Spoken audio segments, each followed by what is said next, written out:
கோவை கொடிசியா வளாகத்தில் வரும் 18ஆம் தேதி முதல் 21ஆம் தேதி வரை கட்டுமானம் சார்ந்த பல்வேறு முன்னணி தொழில்துறையினரின் கண்காட்சியான பில்ட் இன்டெக் 2025 பொதுமக்கள் பார்வைக்கு வருகின்றது. கோவை கொடிசியா வளாகத்தில் இன்று பில்ட் இன்டெக் கண்காட்சி குறித்த செய்தியாளர்கள் சந்திப்பு நடைபெற்றது. அப்போது செய்தியாளர்களிடம் பேசிய பில்ட் இன்டெக் 2025 தலைவர் ஞான வள்ளல் கூறுகையில், கொடிசியாவில் பில்ட் இன்டெக் 2025 கண்காட்சியானது தென்னிந்தியாவின் மாபெரும் கண்காட்சியில் ஒன்றாக திகழ்கின்றது எனவும், இங்கு கட்டிடக்கலை, கட்டுமானம், பொறியியல், கட்டுமான பொருட்கள் மற்றும் அதனை சார்ந்த பிரிவுகளுக்கான கண்காட்சியாக இது அமையும் என தெரிவித்தார்.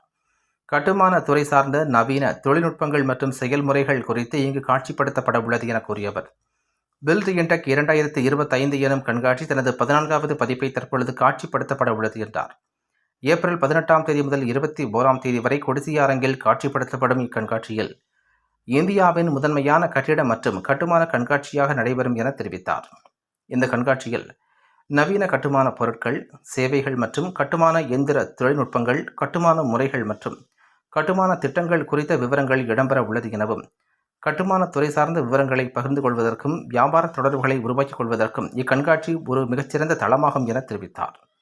இக்கண்காட்சியில் டெல்லி, குஜராத், ஹரியானா, கர்நாடகா, கேரளா, மகாராஷ்டிரா, பாண்டிச்சேரி மற்றும் தமிழகம் உட்பட பல்வேறு மாநிலங்களில் இருந்து முன்னணி கட்டிட தொழில் வல்லுநர்கள் தங்களது அரங்குகளை அமைக்க உள்ளதாகவும், இதனை கோவை மாவட்ட ஆட்சியர் பவன்குமார் வருகின்ற 18ஆம் தேதி துவக்கி வைக்க உள்ளதாகவும் தெரிவித்தார். மேலும் இக்கண்காட்சியில் 350க்கும் மேற்பட்ட அரங்குகள் அமைக்கப்பட்டுள்ளது. இதில் இந்தியா முழுவதிலும் இருந்து சுமார் 40,000 பேர் பார்வையாளர்களாக கலந்து கொள்வார்கள் என்று எதிர்பார்க்கப்படுவதுடன் சுமார் 200 கோடி ரூபாய்க்கு வர்த்தகம் நிகழும் என்றும் அவர் தெரிவித்தார். இந்த செய்தியாளர்கள் சந்திப்பின் பொழுது கொடிசியா தலைவர் கார்த்திகேயன், கொடிசியா செயலாளர் யுவராஜ், பில்ட் இன்டெக் 2025 கண்காட்சியின் துணைத் தலைவர் பாபு உள்ளிட்ட பலர் கலந்து கொண்டனர் என்பது குறிப்பிடத்தக்கது.